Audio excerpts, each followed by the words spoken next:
Yes, we think it will hold. We think that 6.9 will hold.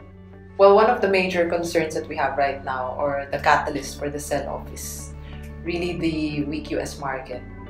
As you know, volatility has returned in the US market with the S&P 500 falling quite rapidly in a span of, say, 5 days, no? Before it paused and it went down again and now it rose. First of all, we talked to Mr. Edward Lee, who has a very long experience in investing in global markets, and he said that the weakness of the US market is an indication that we're at the tail end of the emerging market sell-off.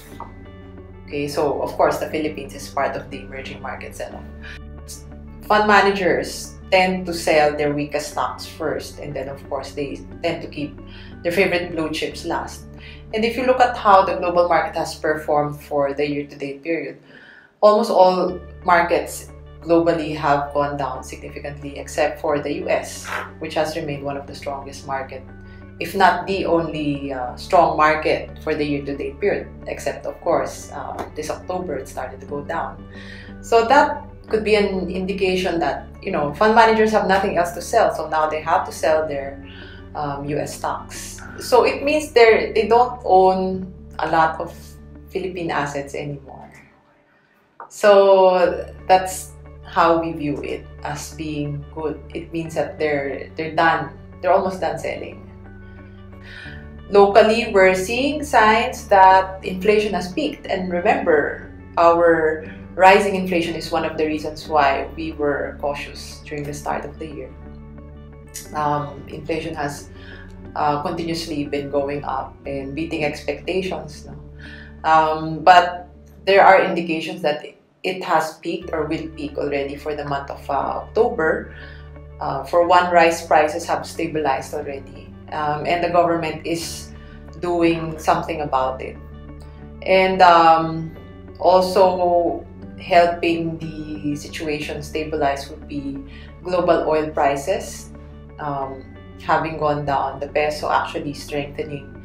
So we don't know how sustainable the drop in oil prices and the strengthening of the peso will be, but at least that would help inflation. And I think it also helps that the BSP is trying to anchor expectations, because the BSP actually said that they will they may increase interest rates still in November, just to send a signal that they're very serious about controlling inflation.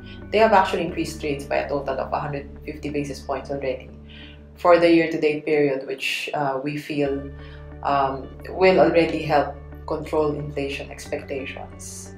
And lastly, valuations of Philippine stocks are already very attractive. So this is something that we have said.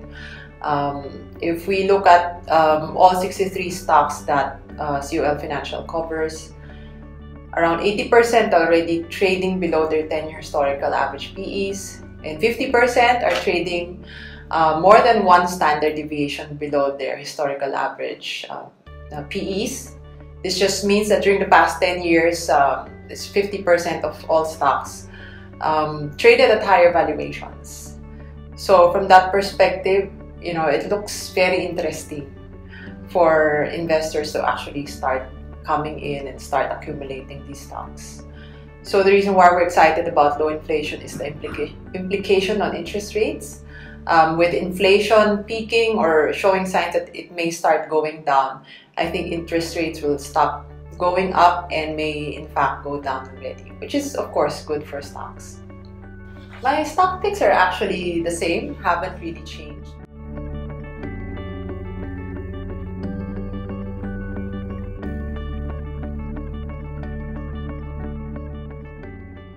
I think there are some concerns about Bloom because it has gone down quite a bit. Just want to explain that the reason why it's down a bit is because the Macau gaming stocks are weak right now, and there are some speculation that the third quarter earnings might not be very good. So if you're a little bit concerned about that, then maybe you should skip Bloomberry for now. That's okay. For Pldt, I think there are some concerns about the possible third telco. as there have been, I think, a total of 8 possible bidders for the third telco license. However, we think that it will be difficult for the third telco player, even though it does win the potential bid contract. Because remember, the third telco will have to spend a lot of money, and it will take a while before they can seriously disrupt the operations of both PLDT and Globe. It doesn't help that right now there's no clarity yet on the common tower policy of the government, and the government has admitted that it cannot prevent both PLDT and Globe from building their own towers. So in that respect, it will still be difficult for the potential third telco to be a major disruption to the operations of both PLDT and Globe.